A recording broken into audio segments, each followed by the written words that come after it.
I ćao svima ljudi, došli u moj novi video, drugi video na ovom YouTube kanalu. Želim da vam poželim srećan Vaskrs. Znači, najveći razlog što nisam malo sad duže snimao je moj 18. rođendan i sada ovi praznici.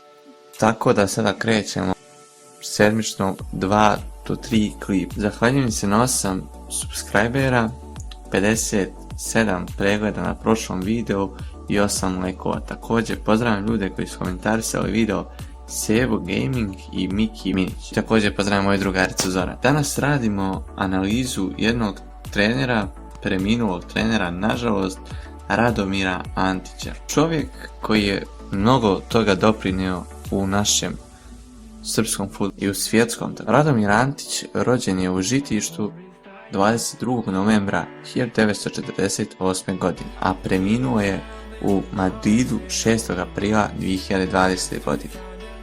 Bio je znači srpski i jugoslovenski fudbaler, a potom i fudbalski trener.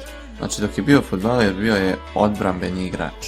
Seniorsku karijeru započeo je u Sloboda Užice, znači od 1967. do 1968. se zadržao u Slobodama Užice, onda prelazi u fudbalski klub Partizan u kojem je najduže igrao, odigrao je čak 181 utakmicu.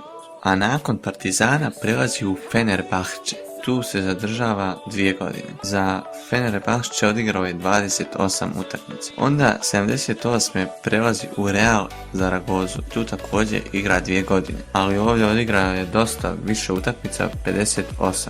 Onda je 1980. prelazio u Luton Town, za njega je postigao 9 golova, za Real Zaragozu 7, Fenerbahče 2, Partizan 9 golova.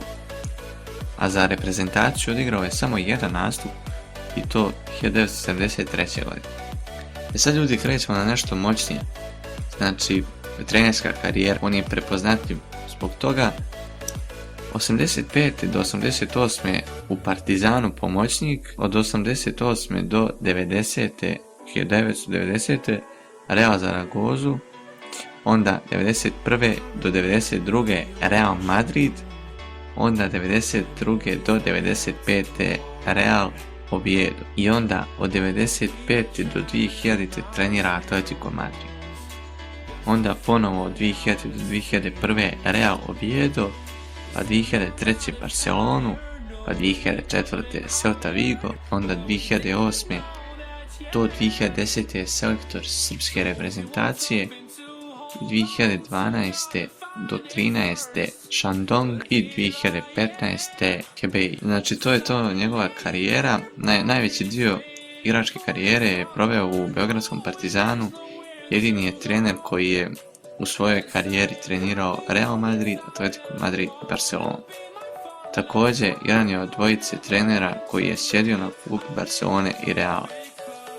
Bio je selektor reprezentacije Srbije od 2008. do 2010. godine. Ljudi, ne znam šta drugo da vam kažem, on je bio jedan veliki čovjek i veoma je doprinio našem sportu. Sada vi u komentar pišite šta vi mislite o njemu. Nažalost preminuo je u 72. godini, ali šta da se radi, vi meni pišite šta mislite o njemu, gdje je bio najbolji, pišite šta želite sljedeće da snimam, znači ispunite vam svaku želju i svaku komentariše video ja ga pozdravim. Također ostavit ću Instagram profil ušlaković_c.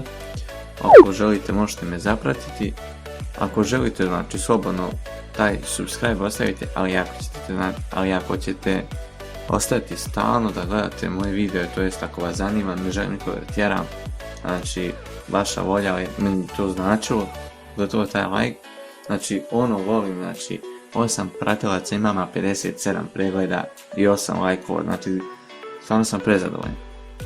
Tako da ljudi moji, do narednog klipa veliki pozdrav, a to će biti veoma uskoro. Ćao!